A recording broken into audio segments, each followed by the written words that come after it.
C'est une rencontre qui l'a replongé dans ses souvenirs de jeunesse. Georges Vigarello est un ancien élève du lycée Albert Ier et c'est avec enthousiasme qu'il est revenu dans son ancien établissement scolaire pour échanger avec les élèves de terminale tout un après-midi. Je ne dirais pas quand est-ce que j'ai fait mes études dans ce lycée, mais il m'a toujours beaucoup ému, beaucoup touché, parce qu'il est au cœur du Monaco ancien. Il donne sur le musée. Je me rappelle, moi, pendant les cours, non pas que j'étais inattentif, mais j'avais toujours le plaisir de regarder à la fois la mer et le musée. Donc ça me rappelle des souvenirs importants. Et pour moi, le lycée, ça a été vraiment un moment d'intense apprentissage et de conversion. Je pense que c'est ce qui m'a poussé, au fond, à continuer sur des questions qui sont des questions intellectuelles.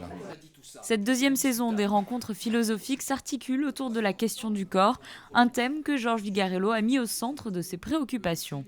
Ce qui m'intéresse vraiment, c'est de poser la question de la façon dont les gens vivent leur propre corps. Et qu'est-ce qu'ils en tirent? Et comment, au fond, ils intensifient leur existence en passant par la manière dont ils s'éprouvent. Je crois que c'est ça qui me paraît très important, c'est qui me touche. Et du coup, c'est comme ça que je pose des questions sur les époques anciennes, évidemment. Et que j'essaie de faire de l'histoire, en montrant que la manière de s'éprouver n'a pas du tout été la même dans le temps. L'importance donnée à l'attitude, à la mode, au fait de se montrer, cette importance-là a toujours existé. Toujours. On a tendance à l'oublier, vous voyez. On a tendance à dire, oui, au fond, l'apparence, bon, c'est trompeur, etc.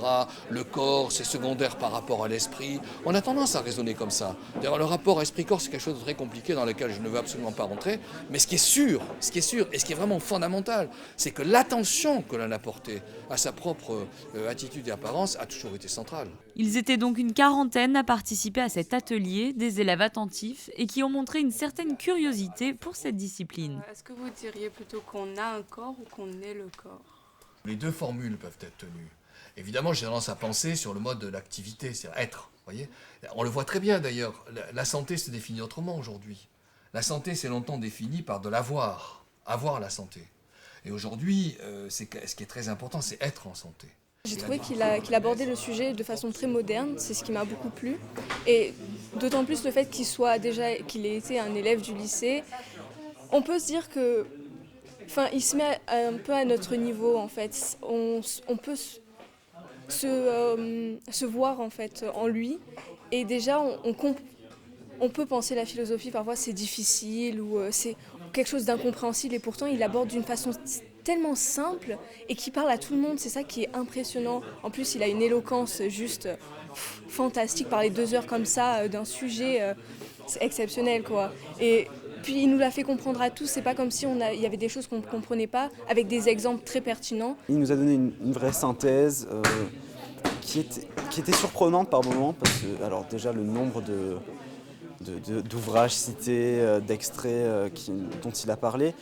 Et donc j'ai trouvé que c'était quand même très complet pour 1h30, et ça me donne une vraie vue d'ensemble sur la question, et puis ça va même une vraie dimension, l'étude de la femme et tout ça, qu'on n'a pas vraiment l'habitude d'en parler, et c'est vrai que c'était agréable.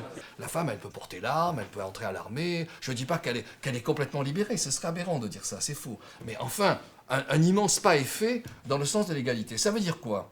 Ça veut dire que la femme n'est plus simplement porteuse de la beauté. C'est plus le deuxième sexe, c'est plus le beau sexe. Elle est porteuse de toute autre chose. Elle fait du marathon, elle lance le marteau, excusez-moi de prendre des exemples sportifs mais ils sont parlants, elle fait du saut à la perche, etc. Elle peut avoir un spectre de qualité physique considérable qui ne se limite absolument pas au thème de la beauté. Tout au long de ce cycle de conférences, l'ensemble des élèves de classe de terminale de la Principauté pourra assister à ces ateliers de discussion avec les différents intervenants des rencontres philosophiques de Monaco. Y compris la passivité.